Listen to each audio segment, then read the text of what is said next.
को स्वच्छ करने के लिए प्रलय बहुत आवश्यक है। हम इसका खोल करके स्वागत करते हैं। अच्छा राज मिश्रा जी, जो सवाल मैंने राज पुरोहित जी से किया वो सवाल मेरा आपसे भी होगा कि हम किसी परिस्थिति को, जैसे अब प्रकृति के साथ छेड़छाड़ मतलब इतनी ज्यादा हो गई है कि कहीं कोई विकल्प ही नहीं बचा है। चाहे हिमाचल की बात करें, उत्तराखंड की बात करें, जम्मू कश्मीर की बात करें, जहां पर भी जो संभव है मतलब हमने वहां पर वो कर दिया है। कुल मिलाकर ये जो पूरी परिस्थिति है वो अब पूरी नेगेटिव हो चुकी है, लेकिन अब इसके प्रभाव को हम कैसे करें कि वो कम से कम हो हम पे, मतलब नेगेटिव जो प्रभाव आना है। दो चीजें बहुत इंपॉर्टेंट हैं। एक तो सबसे पहले ये नहीं हो सकता, ये पॉसिबल नहीं है। संसार में कुछ नहीं वाला वर्ड नहीं है। श्री रामचरितमानस के अंतर्गत गोस्वामी तुलसीदास जी ने एक बहुत सुंदर शब्द लिखा कि धरी न काहू धीर सबके मन मन सिज हरे, जे राखे रघुवीर ते उबरे ते काल में। अभी पुरोहित जी बात कर रहे थे कामदेव वाले विषय को लेकर के, तो हाँ वही कामदेव वाला ही विषय है कि सबके मन को कामदेव ने हरण कर लिया, लेकिन जिसकी परमात्मा ने रक्षा किया वो निश्चित रूप से सुरक्षित रहा। फिर ग्रहों के बारे में कहा जाता है कि दैत्या नाम बलनाशाय देवा नाम बल वृद्धे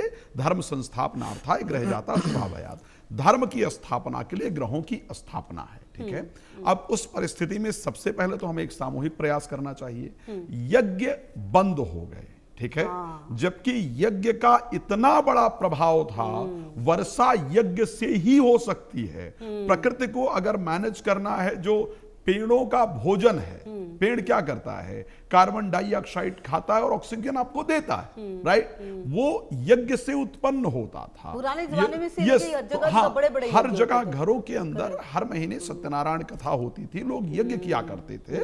ये सत्य है, इसमें कोई दो राय नहीं। श्री रामचरितमानस की एक चौपाई थी कि माता पिता बालकन बोलावें उदर भरे सो गुरु सिखावें। आज हम लोग सिर्फ अपने बच्चों को सिर्फ वो ज्ञान दे रहे हैं जिससे वो अपना पेट पालन कर सकते हैं, जिससे वो मतलब नौकरी कर पाए, सरकारी नौकरी जाए, बिजनेस करें। हाँ, तो हम सिर्फ उतना ही भर रहे हैं, हम उनको मेंटली सशक्त नहीं बना रहे हैं। मैं पुरोहित जी के साथ इस बात पर सहमत हूं। तो अगर आपको समाज और ग्रहों से सुरक्षा के लिए देव आराधना बहुत इंपॉर्टेंट है, सामूहिक तौर पर यज्ञों का आयोजन किया जाना चाहिए।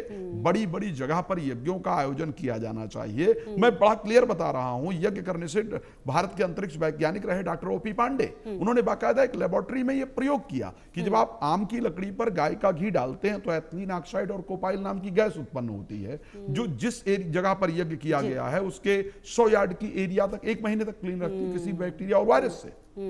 मतलब प्रूव्ड है, मतलब ये चीजें, और हम उसको फिर भी नहीं कर पा रहे। सनातन में ऐसा कुछ है ही नहीं जो साइंटिफिक ना हो। बिल्कुल, जो साइंटिफिक नहीं है वो सनातन नहीं है, ये ध्यान रखिएगा। सनातन में कुछ भी किया गया है तो हमें अब जरूरत मतलब यही है कि जो चीजें हुई है उसकी तरफ लौट कर आना है। अगर आपको प्रलय से बचना है तो आपको सनातन के रास्ते से प्रकृति का संरक्षण करना होगा, तो ही आप बच पाएंगे। चलिए, इसी नोट पर आज समय की थोड़ी सी कमी है, लेकिन बहुत शुक्रिया राज मिश्रा जी आपका भी और राज पुरोहित मधुर जी आपका भी इस खास